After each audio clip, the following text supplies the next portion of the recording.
Assalamualaikum warahmatullahi wabarakatuh. Halo teman-teman Eksyar, selamat datang di acara Ngobrol Pintar with Ekonomi Syariah bersama dengan saya Kiki Hidayatullah dan rekan saya Duki Tito. Kita berdua akan menemani kalian selama 1 jam ke depan dengan narasumber yang luar biasa. So stay tune terus di YouTube Hima Eksyar dan jangan lupa buat follow, like, comment, and share this video. Oke nih, di acara itu kali ini kita akan membahas mengenai bagaimana cara menumbuhkan jiwa wirausaha yang berdikari dan inovatif di era kemajuan teknologi. Dan bagaimana sih tips dan triknya dalam menumbuhkan jiwa wirausaha di era teknologi ini.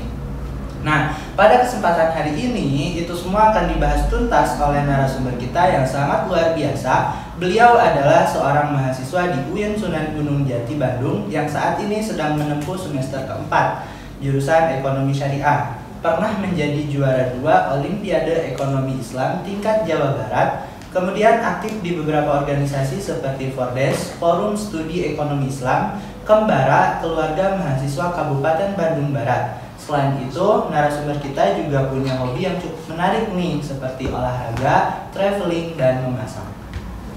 Baiklah, tanpa perlu basa-basi lagi, mari kita sambut narasumber kita pada kesempatan kali ini. Beliau adalah Kak Ai Nurenda. Halo Kak, apa kabar? Halo, alhamdulillah baik.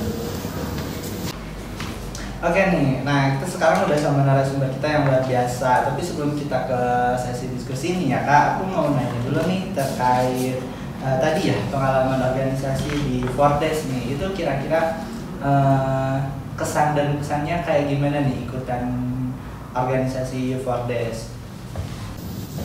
Oke, kalau dari saya sendiri itu banyak gitu ya benefit-benefit yang didapatkan ketika saya memasuki Fordes. Dimana di sini saya belajar mengenai keorganisasian tentunya yang pertama, yang kedua juga bisa menambah relasi saudara, kemudian yang terpenting adalah ilmunya gitu ya. Karena di sana tuh ditekankan, difokuskan pada kajian mengenai ekonomi syariah gitu, ataupun isu-isu yang sedang hangat gitu. Terus mau nanya lagi nih ya Kak, terkait lomba, kan pernah jadi juara 2 nih lomba ekonomi Islam tingkat Jawa Barat. Nah itu kira-kira karyanya apa, atau boleh deh kesan dan pesannya ketika mendapatkan penghargaan sebagai juara 2 Olimpiade Ekonomi Islam tingkat Jawa Barat itu seperti apa? Oke, nah kebetulan waktu itu di POSEI Jawa Barat menggunakan teknik ilmiah regional kan. Nah di sana kita dari Fordes mewakilkan beberapa tim gitu. Itu ada salah satunya ada saya, salah satu timnya itu ada 3 orang gitu ya. Nah di sana kan waktu dulu masih masa-masa COVID gitu ya. Jadi ketika babak penyisihan itu masih online kan. Jadi kita ada 2 device itu satu buat ngisi soal, yang satu buat kamera gitu. Jadi kita dipantau. Nah setelah itu ada pengumuman dan akhirnya alhamdulillah kita masuk ke 10 besar.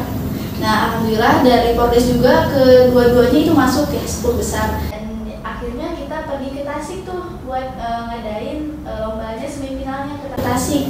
Itu lumayan jauh juga dan seru juga gitu ya. Nah di sana dari Olimpiade pun berbagai ada uji-uji lagi gitu, sehingga kita dapat sampai ke pemenang pertama gitu ya. Di sana tuh ada debat dulu. Kalau misalnya kita menang dari debat, kita lanjut nih ke finalnya. Finalnya itu studi kasus, di mana studi kasus itu kita bisa menyelesaikan masalah, memecahkan masalah yang ada pada kasus tersebut gitu. Nanti ada juri-juri yang bisa menilai kita dan memberikan pertanyaan seperti itu. Dan kesan-pesannya ya ini sangat berharga gitu ya bagi saya pribadi, karena pengalaman itu sangat mahal gitu ya. Terus di sana juga banyak mahasiswa dari luar UIN, kita bisa bertukar pikiran, sharing pengalaman dan lain sebagainya gitu. Oke, ini kan juara 2 ya, itu menyisihkan berapa peserta nih kira-kira? Kalau dari peserta kurang lebih berapa ya? 40 kan? Iya, dari beberapa berapa ya? Lupa saya. Pokoknya 40 peserta yang ada di perwakilan di daerah Jawa Barat gitu ya? Iya, pokoknya lumayan banyak juga karena setiap satu tim itu 3 orang gitu. Oke, ini kan juara 2 ya, itu menyisihkan berapa peserta nih kira-kira? Kalau dari peserta kurang lebih berapa ya? 40 kan? Iya, dari beberapa berapa ya? Lupa saya. Pokoknya 40 peserta yang ada di perwakilan di daerah Jawa Barat ya? Iya, pokoknya lumayan banyak juga karena setiap satu tim itu 3 orang gitu. Hebat banget ya nih pengalaman ikut lombanya. Satu lagi nih Kak, aku mau nanya dulu nih terkait hobi nih. Kan suka traveling ya, itu kira-kira travelingnya itu suka ke mana nih? Apakah ke gunung kah, atau ke pantai, atau gimana? Kalau traveling sendiri sih aku nggak berani jauh-jauh ya. Tetapi aku kalau misalnya lagi gabut gitu suka traveling sendiri aja, pengennya sendiri gitu, me time gitu ya. Me time ya? Sama sih. Daripada sama orang lain kayak gak bebas gitu mau kemana-mana kan. Kalau sendiri ya kemana juga boleh lah gitu. Misalnya ke Bandung kemana gitu, naik kereta ataupun naik motor gitu. Iya.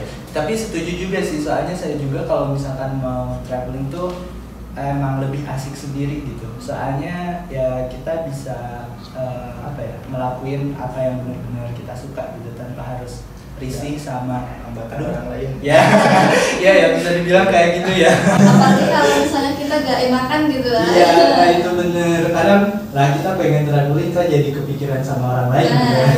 Jadi beban gitu. Iya. Nah, ternyata ya luar biasa sekali ya narasumber kita pada pagi hari ini. Selain cantik, terus pinter, dan juga punya hobi dan prestasi lainnya yang sangat luar biasa. Mungkin bisa langsung ke ini. Tadi untuk singkat waktu langsung aja kita berbincang dengan Kak Ai untuk membahas seputar materi tentang menumbuhkan jiwa wirausaha yang berdikari dan inovatif di era kemajuan teknologi. Pertanyaan pertama nih Teh, bagaimana caranya untuk menjadi seorang wirausahawan yang berdikari dan inovatif di era kemajuan teknologi? Nah, sebelum saya menjawab pertanyaannya, kita juga harus mengetahui lebih dulu gitu, apa itu kewirausahaan ya. Nah, kewirausahaan ini adalah suatu proses di mana kita menciptakan sesuatu hal yang baru atau hal yang berbeda, atau misalnya kita bisa sebut dengan kita bisa berkreasi dan berinovasi gitu ya. Di sini untuk tujuannya untuk mendapatkan keuntungan gitu, baik individu maupun kelompok, sehingga di dalam proses tersebut kita menghasilkan sesuatu yang mempunyai nilai value bagi masyarakat. Nah, kalau misalnya kita lihat dari sisi ekonomi syariahnya, itu kita tidak berfokus pada profitnya saja gitu ya untuk masyarakat gitu ya. Nah, di sini yang pertama yaitu kita harus memperluas pengetahuan terlebih dahulu gitu. Ketika kita ingin terjun dalam kewirausahaan, kita harus mencari ilmu-ilmunya dulu, harus mencari informasi ataupun lain sebagainya, pengalaman dan lain sebagainya gitu ya. Ketika kita sudah mempunyai wawasan yang lebih, wawasan dari berbagai sumber gitu. Nah, di sini kita biasanya mendapatkan ataupun tidak menutup kemungkinan gitu, ada ide-ide yang muncul kita untuk mendirikan sebuah usaha ataupun semangat kita untuk bisa menjadi seorang wirausaha gitu. Dan jangan lupa ketika kita sudah mempunyai ide, itu dicatat gitu. Karena kalau misalnya nggak dicatat itu suka hilang. Nah, karena kan ide itu nggak diprediksi gitu, di mana kita kepikirannya, di mana kita entah itu biasanya di kamar mandi pun suka ini ya. Tapi jujur ya, saya juga sering kayak gitu lah. Ya. Makanya ya jangan lupa dicatat dan di action, ditindaklanjuti, jangan sampai hanya sebatas angan-angan saja gitu ya. Nah, yang kedua, kita juga harus mempunyai jiwa kepemimpinan, karena seorang wirausaha ini pastinya mempunyai kewirausahaan yang sukses ini tentunya mempunyai jiwa kepemimpinan yang sangat luar biasa gitu. dimana sebelum mereka memimpin sebuah usaha untuk memimpin orang lain, dia juga harus bisa memimpin dirinya sendiri gitu ya. Ketika kita misalnya menyuruh kepada bawahan kita, tetapi kitanya belum benar gitu ya, belum bisa memimpin diri sendiri, tidak disiplin, tidak bertanggung jawab dan lain sebagainya, maka bagaimana gitu karyawan kita itu bisa bukan turut ya, bisa mengikuti kita gitu ya.